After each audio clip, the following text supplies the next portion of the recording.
They say some moments haunt you forever. They stick like shadows, silent but always there. It's been 2 years since that day, 2 years since everything changed. It was supposed to be simple, a beach trip with my son Leonard. My husband Phoenix couldn't make it. He never did. Work always came first, and I was used to that, used to being alone. But that day didn't feel normal. Not then and not now. We spread out the towels. The sun was warm, maybe too warm. I laid down, finally feeling free of the world's noise, and I asked Leonard to help, to rub some oil on my back. I didn't think twice about it. He's my son, my boy, why would I? At first it was nothing, just his hands, just helping me out. But then I felt it. I felt him linger, lower and lower, and I didn't stop him. Why didn't I stop him? You think you know yourself. You think you know your family.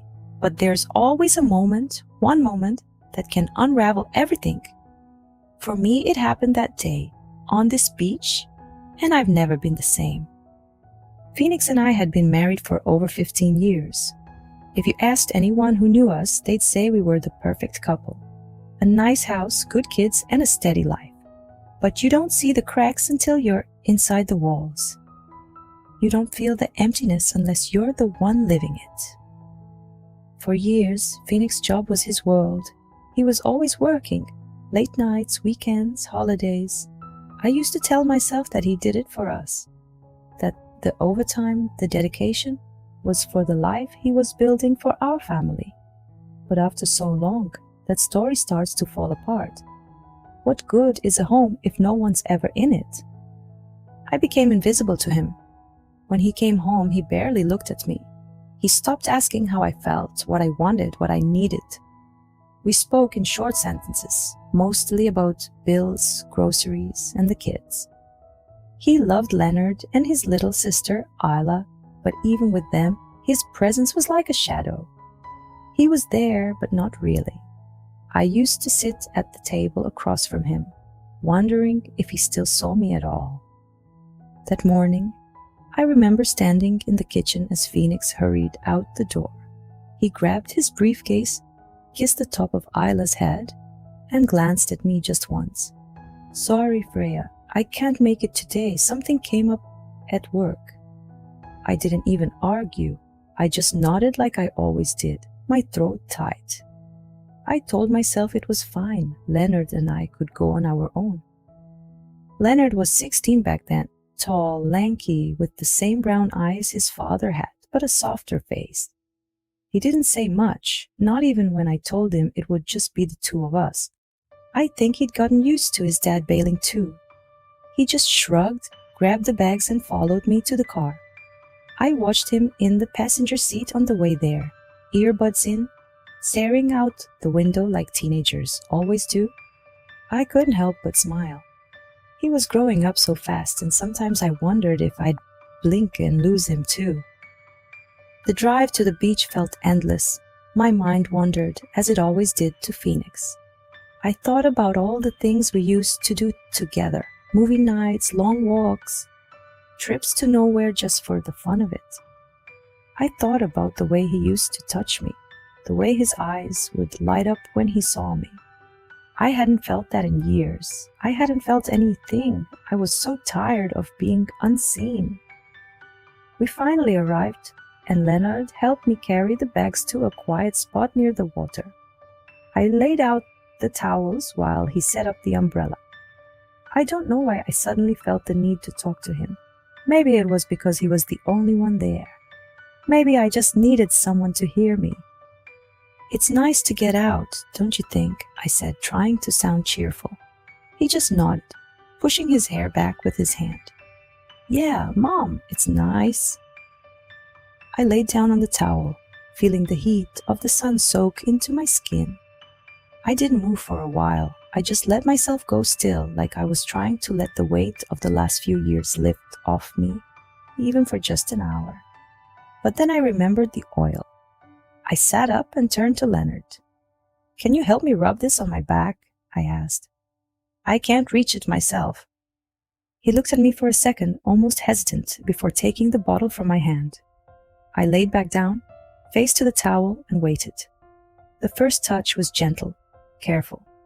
His hands were unsure, like he didn't want to hurt me. I smiled to myself because it reminded me of when he was little, when he used to hold my hand to cross the street. His hands had been so small back then. "You can press a little harder," I told him, my voice muffled. "It's okay." He listened, and his hands grew more firm as he rubbed the oil across my shoulders and down my back. I closed my eyes and tried to focus on the warmth, the rhythm of his touch. For a moment, I let myself enjoy it.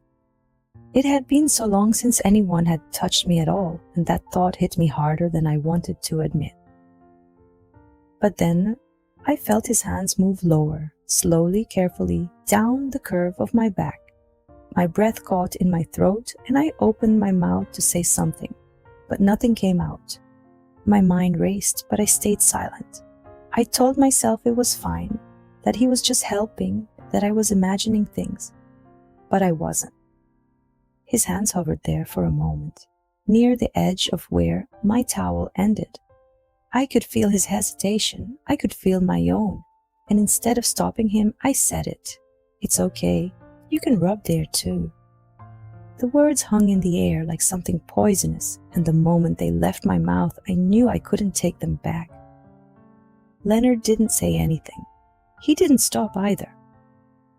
I squeezed my eyes shut and felt his hands on me, lower than they should have been. My heart was pounding so hard I thought he might hear it. I wanted to move, to sit up, to tell him to stop, but I didn't, I couldn't, I let it happen. Even now, I don't know why. Maybe it was the loneliness. Maybe I was too desperate to feel wanted, even if it was wrong. Or maybe I just didn't care anymore. That day on the beach, everything inside me broke. And nothing would ever be the same again. By the way, if you've made it this far into the story, thank you for sticking with me. I know it's not an easy thing to hear, and I appreciate you listening. If you're finding this video interesting, or if you think there's someone who could relate to what I'm sharing, please take a moment to hit that like button and subscribe. It really helps me keep sharing stories like this and lets me know I'm not alone out here. Alright, let's get back to it. After that day at the beach, something shifted. I couldn't ignore it, what I felt, what I saw, and how Leonard looked at me afterward.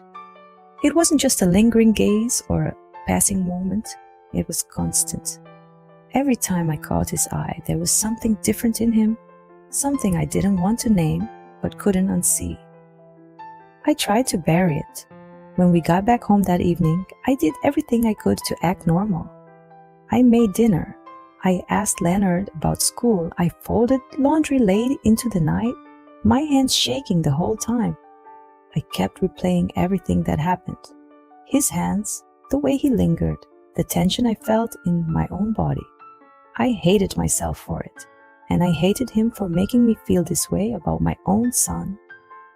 Phoenix didn't notice a thing. He came home late, as usual, his tie loose, his face tired. He kissed my cheek out of habit, just a ghost of what it used to be. "Long day?" I asked, hoping for some kind of conversation. He grunted and nodded, already halfway to the living room. It was always like this. His presence felt like an afterthought, and I felt invisible again. That night I lay in bed, staring at the ceiling while Phoenix snored softly beside me. The house was quiet, but my mind wasn't. I kept thinking about Leonard, about his hands and his gaze. I knew it wasn't right. I knew I should stop it, whatever it was, before it went any further. But there was another part of me, something dark, something lonely, that wanted to hold on to it, that craved the attention, the touch, the feeling of being seen. The days passed and Leonard didn't say anything, but his silence was louder than words. He didn't avoid me, not exactly. Instead, it was like he stayed closer. I'd catch him watching me when I cooked, when I cleaned, when I sat alone on the couch at night. And I let it happen. I didn't stop him. I didn't stop myself. Then came the next weekend. It was hot again, and the house felt stifling. Phoenix was gone, working some last-minute shift, leaving me and Leonard alone, just like before. I asked him if he wanted to go back to the beach, just the two of us.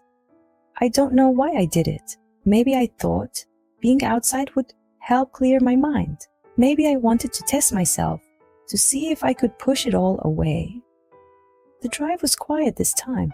Leonard didn't wear his earbuds though. He just sat there looking out the window, his knee bouncing restlessly. I wanted to say something, anything to break the silence, but every time I opened my mouth, the words stuck in my throat. When we got to the beach, it was almost empty. I remember how blue the water looked, how the wind felt on my face. I spread out the towels again, just like before, and Leonard helped me set everything up. I didn't ask him to rub oil on my back this time. I couldn't. Instead, I laid there with my eyes closed, pretending everything was fine. But even with my eyes shut, I could feel his gaze. I could feel him watching me. The real breaking point came later that afternoon. We decided to rinse off at the beach showers before heading home. It was supposed to be quick, just to get the sand off our skin. But something happened then that I still can't explain. When we reached the showers, Leonard stepped under first, letting the water run down his back. I stood off to the side, watching him for a moment before I stepped in too. I don't know what came over me, but I peeled off my outer clothing and stood beside him, the water cool against my skin. Leonard looked at me, startled. I don't know if it was surprise, confusion, or something else entirely, but he didn't say a word. I glanced at him then, really looked at him, and said, "You should take off your shorts too. You need to rinse properly."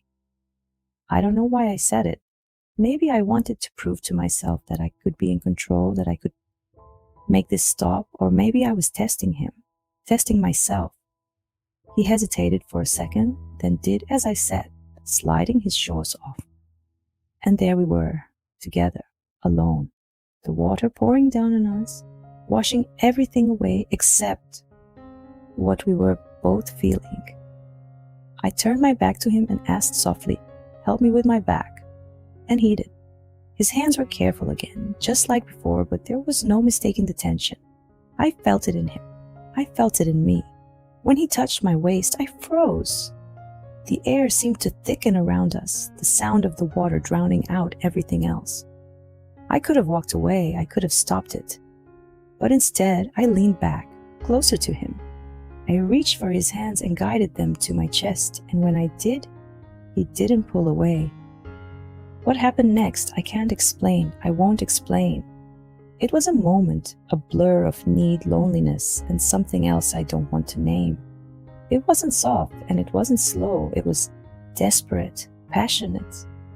Wrong in every way, but I couldn't stop it. I didn't want to.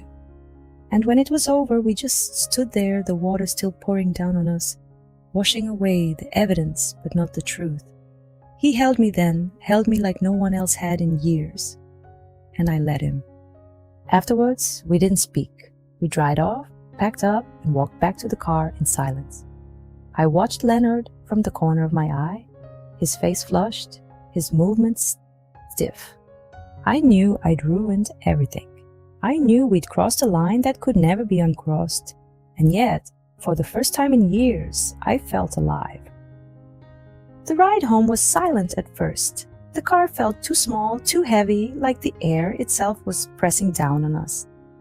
I gripped the steering wheel tightly, trying to focus on the road, but my mind was spinning. I could still feel him, Leonard, his hands, his body, the weight of everything we'd just done. I kept stealing glances at him in the passenger seat. He sat stiffly staring out the window, his face flushed, his jaw tight. And then, out of nowhere, he spoke. "Mom," he said, his voice low, almost unsure. I didn't look at him. I couldn't, but I heard him. What? What just happened back there?" My heart skipped a beat. For a moment, I thought about pretending I didn't hear him, about brushing it off, changing the subject. But there was no point in pretending anymore, not after what we'd done. I took a shaky breath and answered, I don't know.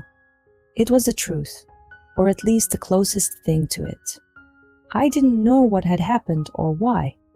All I knew was that everything had changed. We didn't talk again till we pulled into the driveway. I turned off the car, but neither of us moved. Leonard finally looked at me, really looked at me, and for the first time I saw something in his eyes that scared me. It wasn't confusion or guilt or even shame. It was longing. How long have you felt like this? He asked.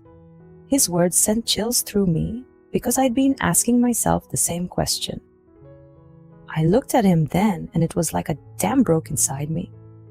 I don't know, I whispered. Maybe longer than I want to admit. We were both quiet after that, just sitting there in the dark.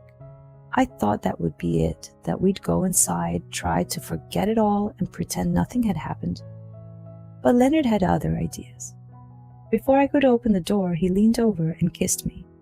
It was soft at first, hesitant, like he was afraid I'd pull away.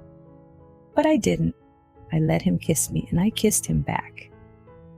And then I lost control.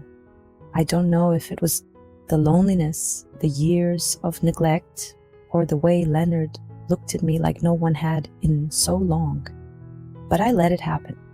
Right there, outside our house, Leonard pulled me into him, his hands sliding over me like they belonged there. I felt alive. I felt wanted. I felt seen. For the first time in years, I didn't care about anything else. I don't know how long we stayed like that, tangled up in each other, but eventually we moved inside. I don't remember much about the walk to the door, just the feeling of his hand on mine, the quiet between us buzzing like electricity. We didn't speak. We didn't need to. Once we were inside, everything escalated, like we'd been holding back for too long and the dam had finally burst. The next few days were a blur. Leonard stayed close to me, always finding reasons to brush against me or look at me when no one else was watching. I'd tell myself to stop, to pull away, to end whatever this was. But every time I looked at him, I saw the same loneliness I felt. It was like we were mirrors of each other, reflecting back the same need, the same emptiness. And I couldn't say no, I didn't want to. At night, I'd lie in bed next to Phoenix, staring at the ceiling, listening to the sound of his breathing. I'd think about Leonard in the next room, about the way his hands felt, the way he made me feel alive again. And then I'd close my eyes, guilt curling up in my chest like a snake. I knew it couldn't last. I knew it was wrong, but I couldn't stop. The tension between us grew stronger every day until it finally exploded. It was late one evening. Phoenix was at work again, Isla was asleep, and Leonard and I were in the kitchen. I was washing dishes, trying to keep my mind off everything, when I felt him behind me. I turned around and there he was, looking at me the same way he had on the beach. "Leonard," I said softly, trying to warn him, but he didn't stop. He stepped closer, so close I could feel his breath on my neck. "Mom," he whispered, "I can't stop thinking about you." I froze. My heart was pounding so hard I thought it might burst. I wanted to tell him to stop, to go back to his room, to leave me alone. But I didn't. Instead, I looked up at him and I said the one thing I shouldn't have. I can't stop either. And that was it. That was the moment everything fell apart. Leonard kissed me again, harder this time, desperate. And I kissed him back. I didn't care that it was wrong. I didn't care about Phoenix or Ayla or the life we'd built. All I cared about was him. Leonard, my son, the only person who made me feel like I mattered. Since that day on the beach, things haven't gone back to normal. In fact, I'm not sure they ever will. Leonard and I, We crossed a line, one that can't be erased no matter how hard I try to convince myself otherwise. What started as a moment has turned into something I can't control. The guilt is there, heavy, constant, but it doesn't stop me. And that's the part that scares me the most. I look at my husband Phoenix and my daughter Ayla every day and I wonder how they don't see it, how they don't notice the cracks that are spreading through our family. Maybe they're too caught up in their own lives to see me slipping, or maybe I've just gotten better at hiding it. But deep down, I know this can't last forever. Secrets have a way of coming out, and when they do, the fallout will destroy everything. I've tried to stop. I've told myself over and over again that this is wrong, that Leonard deserves better, that I deserve better. But every time he touches me, every time he looks at me like I'm the only person in the world, I lose myself. He makes me feel alive in a way I haven't felt in years, maybe ever. And that's the truth I have to live with. I don't know how to fix this. I don't know if I can fix it. And that's why I'm sharing my story with you. Maybe someone out there has an answer, something I haven't thought of. Maybe you can help me see a way out of this mess I've made before it's too late. So please, if you have advice, if you've been in a situation like this or know someone who has, I want to hear from you. And if nothing else, let this be a warning. Loneliness can push you to places you never thought you'd go. Don't let yourself get lost like I did. Don't let your world fall apart before you realize what's happening. Because once you cross that line, there's no going back. Thank you for listening. Please share your thoughts. Like this video if you found it helpful, and subscribe for more. I need to know I'm not alone. Sometimes the biggest betrayals aren't the ones we commit against others, but the ones we commit against ourselves.